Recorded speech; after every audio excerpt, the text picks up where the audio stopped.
కయీనును అతని అర్పణను ఆయన లక్ష్య పెట్టలేదు. కాబట్టి కయీనుకు మిక్కిలి కోపము వచ్చి అతడు తన ముఖమును చిన్నబుచ్చుకొనగా యెహోవా కయీనుతో, నీకు కోపమేలా? ముఖము చిన్నబుచ్చుకొని ఉన్నావేమి?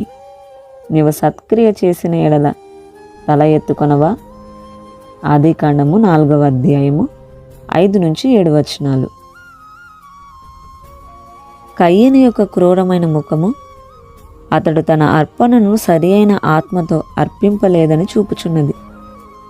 కయీను అంగీకరింపదగని అర్పణము అర్పింపలేదని దేవుడు కయీను విషయంలో కోపించలేదు. కానీ కయీనే దేవుని మీద కోపము కలిగి ఉండెను. మన విషయంలో కూడా అంతే.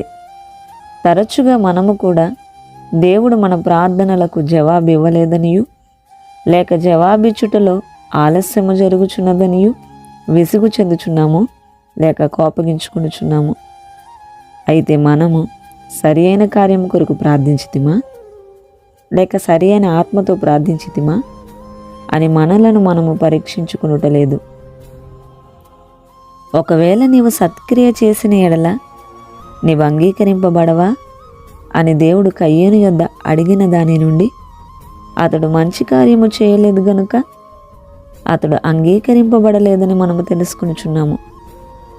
కయీను అంగీకరింపబడని ఒక అర్పణ చెల్లించి దేవుని మీదను తన సహోదరుని మీదను కోపము కలిగి ఉండినను దేవుడు ఒక తండ్రి వలె అతనికి ప్రేమను ఆప్యాయతను చూపించెను.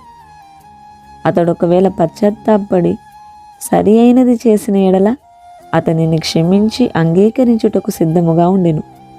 మన దేవుడు ఎంతటి కనికరము గల దేవుడు! యెహోవా దయాదాక్షిణ్య పూర్ణుడు, దీర్ఘశాంతుడు అని కీర్తనాకర్త చెప్పుచున్నాడు. మనము మన తప్పిదములను గ్రహించి పశ్చాత్తాపడి ఆయన వైపు తిరగవలెనని ఆయన ఎంత ఆకాంక్షతో ఉన్నాడు. మనలను అంగీకరించుటకు స్వీకరించుటకును ఆయన ఎంత ఆసక్తి గలవారై ఉన్నారు. మంచి కార్యము చేసి అంగీకరింపబడదుము. ఇటు కృప దేవుడు మన జీవితాల్లో అనుగ్రహించునుగాక. ఆమేన్. ఇలాంటి మరిన్ని వీడియోస్ కొరకు మన సిరీస్ అయాన్ యూట్యూబ్ ఛానల్ సబ్స్క్రైబ్ చేసుకోండి. ఆధ్యాత్మికంగా అనేకులను బలపరచుట కొరకు షేర్ చేయండి. మీ యొక్క అభిప్రాయాన్ని కామెంట్స్ రూపంలో తెలియజేయండి. May God bless you all.